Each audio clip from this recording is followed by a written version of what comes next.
Hi, John Dick here, philanthropist, urging you to save the noble lemming. Okay, now that we've sorted out the important stuff, let's talk about wetness in Scum. Now, before you just go and wet yourself, there's a few things you should know. So I'm going to jump right into this video blog. So, what's different between Scum and other survival games when it comes to getting wet? Let me explain it by examining this sharp-dressed young man. It's easy to see that he's fully capable of surviving almost anything that nature can throw at him. The secret of his success is multiple layers of clothing that Scum supports. Each piece of cloth has important properties like heat insulation, armor, inventory slots, and finally, there's a wetness property. All of these parameters are defined by material, meaning that a flannel shirt will perform differently than a leather jacket. As you can see from the inventory perspective, there are groups of layers per body region. The top group is assigned to the character's head, the middle one covers the torso area, while the bottom part is for legs and feet. By stacking layers of clothing, you combine their parameters in the same way you would do in real life. When it comes to layered clothing, your grandma was right.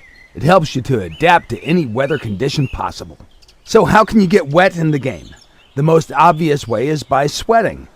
While performing tasks, the body will heat up. In an attempt to cool you down, the body responds with perspiration. This kind of moisture is propagated from the inside out and also causes additional fluid loss or dehydration. The next way is the impact of the weather. To avoid getting wet in rain, try to find a dry spot fast, or wear at least some water-resistant gear. Being drenched in the rain during cold weather will impact the immune system and your character will probably get sick. In the following example, you can see twin brothers on their way to the beach. Adolf on the left is wearing standard military-issued tactical jacket, and Desmond on the right has his all-time favorite olive raincoat. They both have several layers of the same clothes beneath the outer layer. If you take a closer look at the inventory, you might notice that each item has its own weight listed in the top right part of the icon. The same value is also shown with green-colored font so that it can be tracked more easily. All other inventory slots are empty because both brothers forgot to take their inflatable swimming arm bins with them to the beach. Luckily for them, they won't drown because the rain will come again, falling on their heads like a memory. As the rain starts to pour down on these poor guys, their clothes will start to absorb the water and become wet. If we speed up the time, you'll be able to see the impact of rain on the different layers of clothing much better. Carefully examine the green numbers. As expected, the tactical jacket gets wet relatively quickly, along with the backpack, pants, and shoes. Increasing values in green actually represent the amount of water that has been absorbed by clothes and gear. On the right, Desmond is doing much better. Although his backpack, pants, and shoes are completely drenched, his upper body is dry. For Adolf, things are going from bad to worse. It seems that the tactical jacket waterproof factor isn't as good as advertised and leaks water on his sweater and shirt, making him completely wet. Furthermore, as Adolf's clothes are getting wet, they're also getting heavier, meaning that he'll be carrying an additional 13 plus ounces of weight all the way back home. This will certainly affect his calorie consumption during that trip, and his performance will suffer as well. In Scum, moisture absorption and retention depends on the material that's being used for clothing.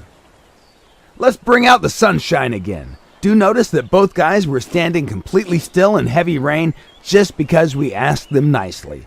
These guys are true heroes. Now, it's time to see what happened with the inner layers of clothing. As you can see, Adolf's sweater is all wet, while Desmond's is still dry. If we drop the sweaters down, you can see that the same thing also happened to their hipster shirts. In the previous part of the video, you might have noticed that different parts of the clothing can absorb or retain different percentages of water. As in real life, some parts of the body can become wetter than others. In Scum, we handle wetness per body part along with separate layers of clothes that can have different wetness values also. This means that parts of your gear can be dry or wet depending on what you do. Body parts that are covered separately are feet, legs, torso, hands, and head.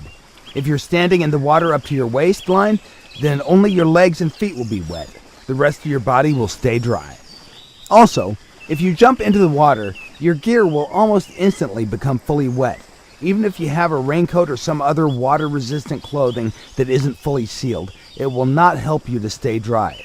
The success formula here is, if you want to keep your gear dry, stay away from the bodies of water, or at least drop everything to the ground before you enter.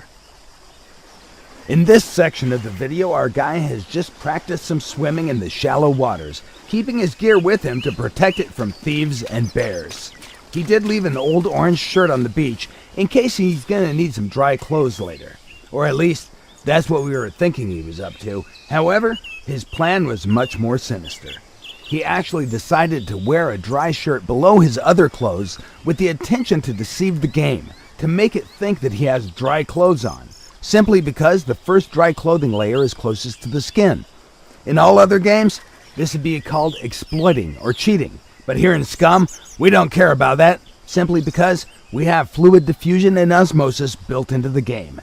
For those of you who don't know, diffusion is the movement of molecules from a region of high concentration to a region of low concentration, meaning that his dry orange t-shirt will soon become a wet orange t-shirt.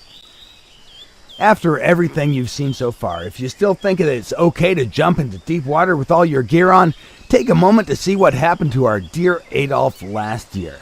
That particular summer day, he was showing off at the pier. He accidentally fell into the water along with his traveling backpack on his back. To make things even worse, the backpack was full of his mother's lingerie. The next thing you know, all that stuff simply pulled him directly to the bottom. The only way to survive in this kind of situation is to drop excessive weight until the buoyancy pulls you up. The amount of gear that your character can carry while swimming largely depends on your swimming skill and stamina. Sooner or later, you'll become tired and most likely, you'll sink. It's as simple as that. Now, let's talk about ways of drying your stuff off once it becomes wet. The easiest way to dry your clothes is by using the heat of your body in combination with the air temperature and wind. This is particularly useful during the summer when wet clothes keep you cool and safe from the excessive sweating and dehydration. Also, it's good to know that if you keep moving, your body will get warmer and you'll dry your clothes faster.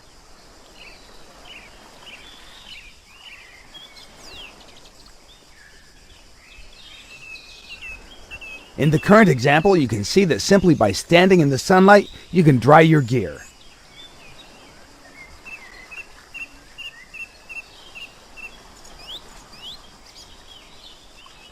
Also, you can see that the helmet has dried much faster than the backpack because they're different materials.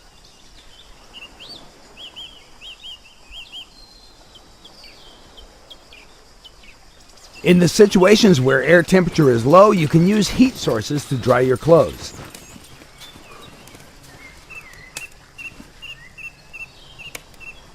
How fast something will dry depends on many factors, such as the material type. Items that conduct heat better will be dried faster. The amount of water absorbed. If more water is absorbed, it takes more time for clothes to dry. Relative humidity. If humidity in the air is high, drying gets slower and dry clothes can even get wet. Wind helps a lot in drying by carrying the water vapor away, preventing any concentration of moisture on the clothes.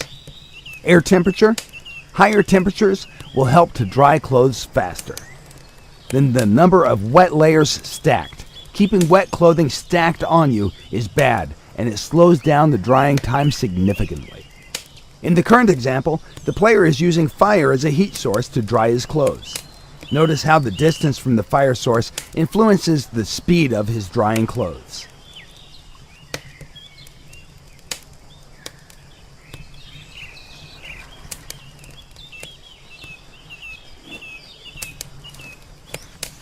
While the shirt, being closest to the fire, is almost dry, a jock jacket is a bit damp. On the other hand, pants that were on the character the whole time are still fully wet since they were far away from the heat source. To reduce drying time, keep your wet clothes spread near the heat source. Also, if you don't have any spare dry clothes, make sure not to freeze to death while waiting for your clothes to dry. Okay, for now, this is more or less everything you need to know about wetting yourself in Scum.